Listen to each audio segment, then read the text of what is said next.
What's up, guys? Welcome back to Bible Fun with the Duns. Today we're studying 1 Chronicles 11. Let's jump right in. Okay, so this chapter begins the first of 20 chapters where Ezra is describing the events of King David. And so basically, the Israelites, they're like back in Israel now. This is after their time of exile. And they're rebuilding the temple and they're rebuilding like the whole city. And so Ezra is using this to like remind them of their roots and go back to like where they came from. So Jeb, what'd you get from this? I thought of you can keep your trust, because David, keep your trust with God. You can trust him always. David had to wait 40 years to become king, but it still happened.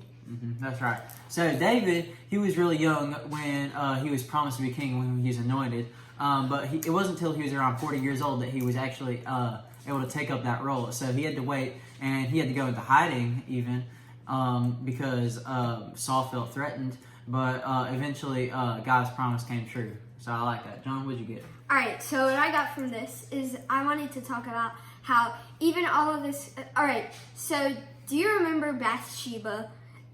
So Bathsheba was one of David's many wives, and he killed Uriah the Hittite. Yeah, Uriah the Hittite, her husband.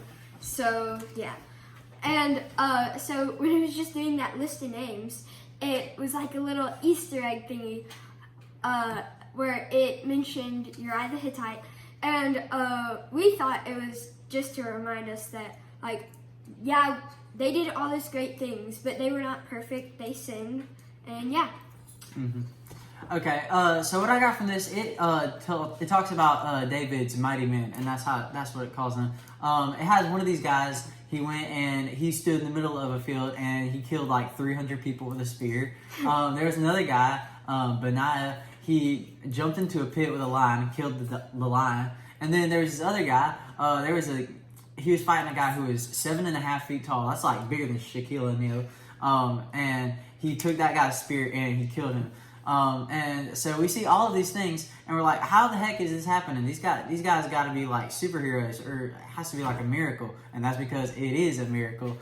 This whole book, and really the whole Bible is reminding us of like these miracles, and it doesn't talk about God a whole lot in this section because it's describing the history specifically, but we still see God's presence and Him working through His people. So anyway, that's it. We'll see y'all tomorrow in chapter 12. Bye. Bye.